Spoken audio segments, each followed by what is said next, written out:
عليكم ورحمة الله وبركاته. ازيكم يا كل اخواتي، عاملين ايه؟ اتمنى تكونوا بخير. قبل ما نبدا اي حاجه نصلي على الرسول عليه افضل الصلاه والسلام. حياتك تفضل فرح وفي يلا يا حبايبي، يلا يا روح قلبي يا اخواتي يا حبايبي، كل واحده تقوم يلا تعمل املي بيتك خير. من اقل الامكانيات هتملي بيتك خير. انا جايه النهارده اعمل لكم جبنه المدارس. طبعا انتوا عارفين احنا كلنا بنحتاج الحوسه اللي هي لما بنكون ما فيش عندنا حاجه مره واحده بتخلص في اخر الشهر بقى اول الشهر، المهم اللي فيه حاجه مره واحده بتخلص، بالذات الناس اللي عندهم اطفال وبيروحوا مدارس. طبعا كل يوم لانش بوكس وسندوتشات والكلام ده كله. انا كنت قبل كده عامله لكم طريقه جبنه حلوه جدا اللي هي الكريمي من الجبنه اللي هي القريش. النهارده بقى اعمل لكم وصفتين حلوين جدا. ليه انا ابني يروح يجيب لي علبه جبنه زي ديت؟ والله دي اصغر حاجه عندهم ب10 جنيه، يعني حته ما يتحطش في حوالي سندوتشين وب10 جنيه، والعلبه الكبيره بتاعتها معديه ال100 طب وانا ليه اللي هي الكيلو؟ وانا ليه يعني ان انا اجيب كده؟ لا، انا ممكن اعمل خير من كيلو جبنه قريش هعمل لكم صنفين جبنه احلى من بعض. هعمل لكم واحده هعمل لكم نصها جبنه زي عبور اللاند بس اللي هي السايحه كريمي، واعمل لكم بطريقه حلوه قوي الاطفال هيحبوها، واعمل لكم الطريقه الثانيه بطعم الجبنه الرومي. الطريقتين هيبقوا احلى من بعض واطفالك هيحبوها جدا، وهتوفري فلوس كتير قوي في اللانش بوكس. انا معايا كيلو من الجبنه القريش هنقسمه على مرتين، ومعايا انا قطعتين كل قطعه اسمها نصين، ومعايا قرنين من الفلفل الرومي وعلبه من الجبنه ديت، هنستخدم علبه واحده من الجبنه ديت، ومعايا الزيت، ومعايا كيلو من اللبن. لو عندك كمان شيرش هيبقى احلى، لو عندك جبنه، لو عندك لبن قاطع برضه هيبقى احلى واحلى، لبن رايب هيبقى احلى. اللي عندك امشي بيه، ما توقفيش حياتك على اي حاجه. يلا بينا. وقبل ما نبدا اي حاجه ندعي لاخواتنا في فلسطين، ربنا يكون في عونهم ويقويهم ويجعلهم دايما يا رب من الاقوياء، وينصرهم ان شاء الله، وربنا ينجيهم يا رب ويحميهم من اللي هم فيه يا رب العالمين. يلا هنجيب معانا الاول حاجه الكبه بتاعتنا. هنحط هنا قطايه واحده عشان قلت لكم ان كل صنف له قطايه. هنحط قرن واحد سبايسي ممكن تستغنوا عنه. هنحط نص قرن من الفلفل الرومي بالشكل ديت. وهنيجي نحط طبعا الجبنه. هنحط اول حاجه حبه من اللبن مع الخليط ده، بس نخلط الاول الكلام ده الاول لوحده اللي هي الطماطم مع الفلفل. هحط عليه معاهم قطعتين من الجبنه القريش، هفتفتها كده بالشكل ديت. انا هاخد نصها يعتبر. انا اولادي ما بيحبوش الجبنه القريش نهائي، فبضطر ان انا اعملها لهم ادخلها لهم في اي حاجه عشان ياكلوها. طبعا هي مغذيه جدا للاطفال لان هي كلها حليب صافي. هحطها بالشكل ديت. هنحط معاها كوبايه من الحليب كده اهوت. هنحط معاها علبه الجبنه، هنحط كله على بعضه وبعد كده نخلطه بالشكل ديت.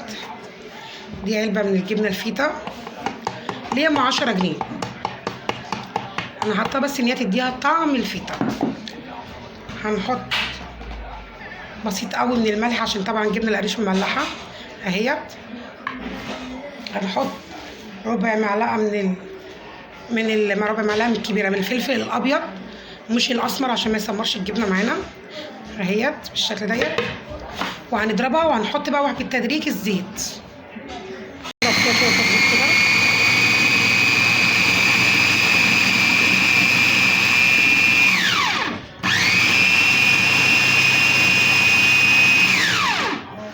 ومن هنا كده هحط لها حبه من الزيت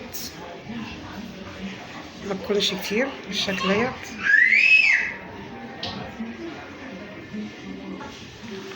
انا حطيت حوالي 3-4 معالق من الكبار وهخلط برضو.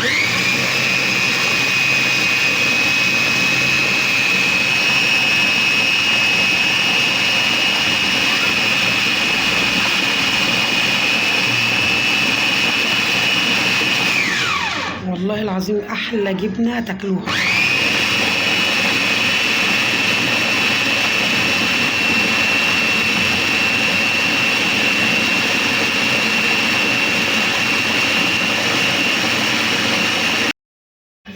عايزه اوريكم بس شكلها، اقسم بالله روعه، ولا طعمها حلو جدا. دوقوا، ايه رايك في الطعم؟ تسلم ايدك. جميله جدا والله العظيم. بصوا ما شاء الله، اللهم صل الله وبارك. عامل كميه حلوه قوي اهو. عايزه اوريكم بقى شكلها وهي بتنزل. بصوا عامله ازاي، كريمي كريمي. ممكن تستغنوا على فكره، هي مش حرقه. ممكن تستغنوا عن الفلفل السبايسي، ممكن تستغنوا عن اي حاجه اقول لكم ما بيحبوهاش، بس هو بيديها طعم حلو جدا. طبعا احنا بنحط الاولاد مع الجبنه خيار او طماطم. بالطريقه ديت هتستغني عن كل الكلام ده، حلوه جدا جدا. دي اول طريقه. هوريكم الطريقه التانيه اللي هي بطعم الجبنه الرومي. جبنا اهو القطايه وعملنا الفلفل الرومي مع الفلفل الحامي. نعمله كده. هتعملي بقى الجبنه الرومي ازاي يا ام يوسف؟ هقول لكم. اللي هنضيف علبه جبنه رودس من ديت بطعم الجبنه الرومي، حلوه جدا. وهنحط قطعتين بس من الجبنه الرومي اهم. هما دول بس اللي هحطهم مع حتتين من الجبنه القريش، وهوريكم طعمها نفس اللي احنا عملناه في الجبنه اللي هي الفيتا السايحه الكريمي. نفس الطريقه دي هنعملها اهو. فرمناهم كويس. هنحط عليهم قطعتين الجبنه الرومي بالشكل ديت. هحط عليهم قطعه الجبنه رودس اللي هي العلبه برده الصغيره ام 10 جنيه. والله يا جماعه لحسه، بصوا اقسم بالله لحسه ما تجيش حتى، يعني ما تكملش والله، بس هتعمل طعم حلو قوي. انت شغالي دماغك، هتعملي احلى حاجه لاولادك وفي نفس الوقت تكون نضيفه ومضمونه. هنحط اهو قطعتين الجبنه القريش التانيين اهوت بالشكل ديت.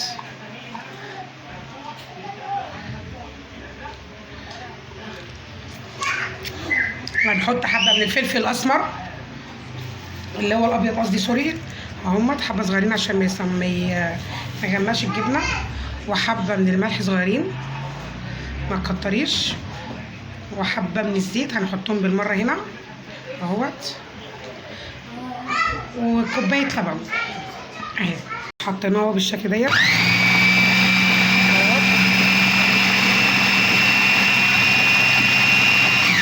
اهم حاجه نضربي كويس جدا، ولو حسيتي ان هي تقيله ممكن تزودي لبن ومع معلقتين زيت برضو.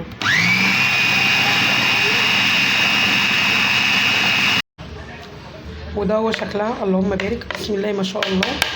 وشايفين مديني اللون اللي هو الحلو ده. نسيت اقول لكم ان انتوا تحطوا عليها يعني حاجه بسيطه قوي كده من الكركم عشان يديك اللون ديت. بصوا ما شاء الله عامله كريم ازاي، شايفين؟ ولا الطعم اقسم بالله يا جماعه تحفه. على عيش توست بقى مع كوبايه شاي، ده من غير سندوتشات طبعا، او مع عيش توست او مع فينو وخيار، رهيبه رهيبه رهيبه للسندوتشات. وبكده تبقى احنا خلصنا. بسم الله ما شاء الله اللهم بارك. الاتنين احلى من بعض. ديت اللي هي بطعم الجبنه الرومي، اكنكم بتاكلي جبنه رومي صافي بس كريمي، اللي هي كيري، طعمها حلو جدا. وبص كريمي ازاي وحلو قوي.